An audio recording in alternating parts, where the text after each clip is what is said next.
everyone. Hope everybody's doing well. This will just be a very quick video today on this new product here that I picked up for the DJI Osmo Pocket 3. This is the Ulanzi Teleconverter. Now initially they said it was going to be about 2.0 times.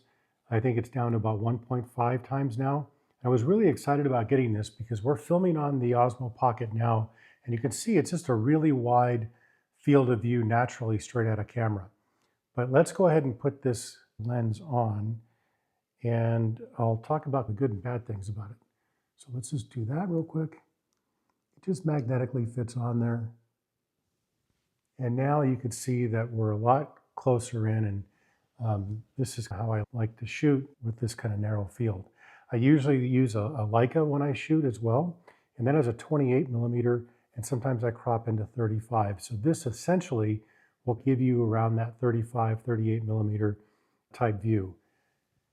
Now here's what I don't like about it. What I don't like about it is I don't know if you can see this bottom edge here, and then if I raise my arm, I'm wearing a black or dark gray sweatshirt, but you could see this halo effect on the edges.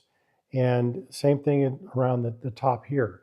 So it does give some sort of distortion or haze or whatever you want to call it, some sort of vignetting around the lens. I thought it was maybe a light flare, and I'll take this outside with you in just a moment, but it's there all the time. And right now I'm in a very controlled lighting situation. It's overcast out today.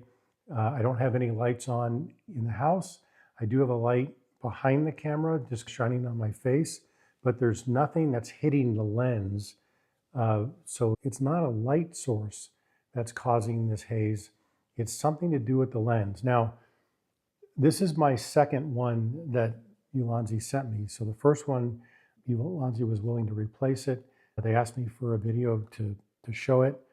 I also sent them some stills as well, basically demonstrating the same thing with the same color sweater. And they went ahead and sent me this one, which is the replacement one, and it's still doing the same thing.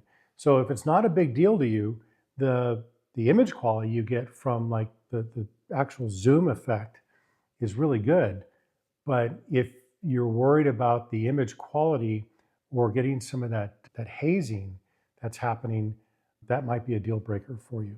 Well, I'll take some video outside in the backyard. Again, it's not a great day out, and it's been really windy, so there's a lot of leaves out there, but you'll at least be able to see it in the sunshine, and you'll see if the hazing is still there or not. Okay, let's go outside. So I'm editing this video, and what I wanted to kind of talk through, and I don't know if it's going to sequence correctly or not, but as I was reviewing the actual videos that were shot, you can clearly see that beyond the lens flare, that that hazing or the distortion is happening around the lens. But obviously, Ulanzi has some issues to work out in getting the video quality out of this lens to be better than what it is. So anyway, that's just my quick view on this, and I hope you enjoyed the video, and I'll talk to you soon. Take care.